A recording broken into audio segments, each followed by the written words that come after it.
Hi hello నమస్తే welcome to Shri Bala stories. రచయిత ప్రతివాడు తాను రాస్తుంది ఏ మంచికి హాని కలిగిస్తుందో, ఏ చెడ్డకి ఉపకారం చేస్తుందో అని ఆలోచించవలసిన అవసరం ఉందని నేను తలుస్తాను. మంచికి హాని, చెడ్డకు సహాయం చేయకూడదని నేను భావిస్తాను. ప్రతి రచయిత తాను ఎవరి మంచి కోసం రాయాలో ఎప్పుడో ఒకప్పుడు నిర్ణయించుకుంటాడని నేను అనుకుంటాను అని తన సాహిత్య లక్ష్యాన్ని ప్రకటించిన వారు శ్రీ రాచకొండ విశ్వనాథ శాస్త్రి, రావి శాస్త్రిగా అందరికీ సుపరిచితం. 1922 జూలై 30వ తేదీన శ్రీకాకుళంలో నారాయణమూర్తి, సీతారామలక్ష్ములకు జన్మించారు. వీరి స్వస్థలం అనకాపల్లి దగ్గర గల తుమ్మపాల. వీరు ప్రాథమిక విద్య అనకాపల్లిలోను, 5వ తరగతి నుండి విశాఖపట్నం ఏవిఎన్ కళాశాల హై స్కూల్లోనూ చదివారు.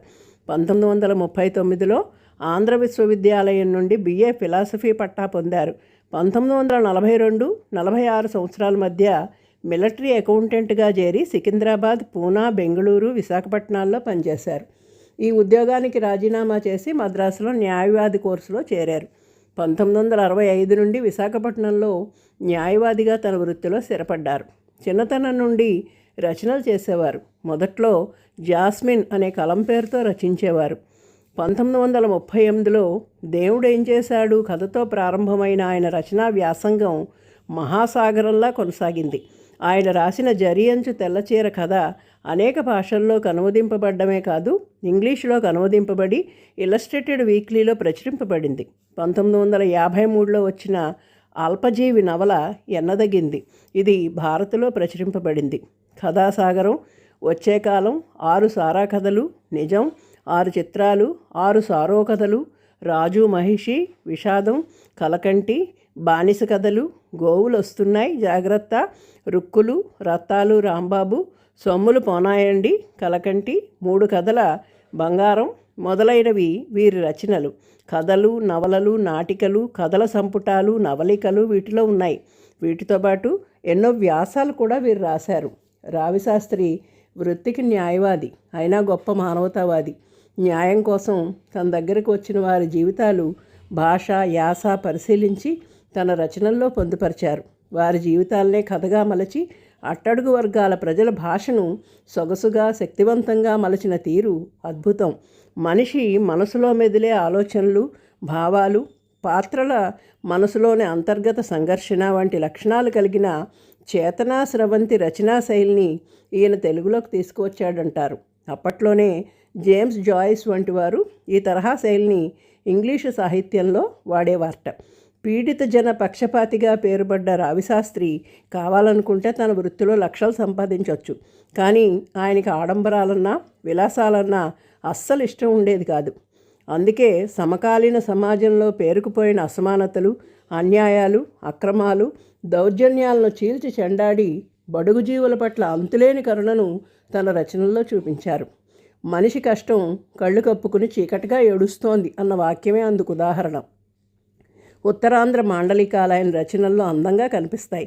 వర్షం కథలో రోడ్డు పక్క కమ్మలపాకలో టీ దుకాణం తాత, కలకత్తా ట్రైన్ ఎక్కడానికి బస్సు కోసం వచ్చి వర్షంలో చిక్కుకుపోయిన సిటీబాబు పురుషోత్తం, తాత మనవడు ప్రధాన పాత్రలు.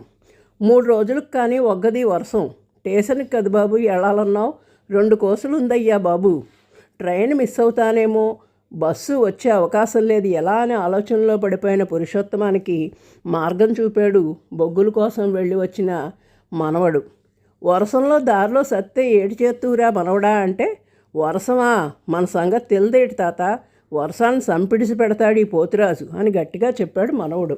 అంతే, పురుషోత్తం వర్షంలో చకచకా ముందుకు వెళ్ళాడు. ఏటి పప్పు ముద్దన సతికిలు పడిపోనాడు, వర్షం ఒగ్గనట్టు పాకొగ్గడనుకున్నా, కదినాడే శబాసా అని మెచ్చుకున్నాడు దుకాణం తాత. ఇది ఒక ఉదాహరణ మాత్రమే. రావిశాస్త్రి గారి రచనలు వేటికవే సాటి. ఆయన రాసిన నిజం నాటకం, తిరస్కృతి, విషాదం వంటి నాటికలు బహుళ ప్రాచుర్యం పొందాయి. నిజం నాటకంలో నటుడిగా పాత్ర ధరించి అందరినీ ఆకట్టుకున్నారు. ఆ నాటిక ఆ రోజుల్లో 100 ప్రదర్శనలు ఇవ్వడం విశేషం. స్త్రీ అనే సినిమాకి కథా మాటలు సమకూర్చారు. సినిమా హిట్ అవ్వకపోయినా అప్పట్లో వచ్చిన వాటిలో విలక్షణంగా ఉన్న సినిమా ఇది. రావిశాస్త్రి ఎవరి మెప్పు కోసమో రాయలేదు. నిర్మోహమాటంగా వ్యధాభరిత జీవితాలని వెలుగులోకి తీసుకొచ్చాడు. ఆయన రచనలకు వచ్చిన పురస్కారాలు తిరస్కరించాడు. 1983లో ఆంధ్ర విశ్వవిద్యాలయం వారు గౌరవ కళాప్రపూర్ణ ప్రకటిస్తే దాన్ని తిరస్కరించాడు. 1966లో తీసుకున్న సాహిత్య అకాడమీ అవార్డు తిరిగి ఇచ్చేశాడు.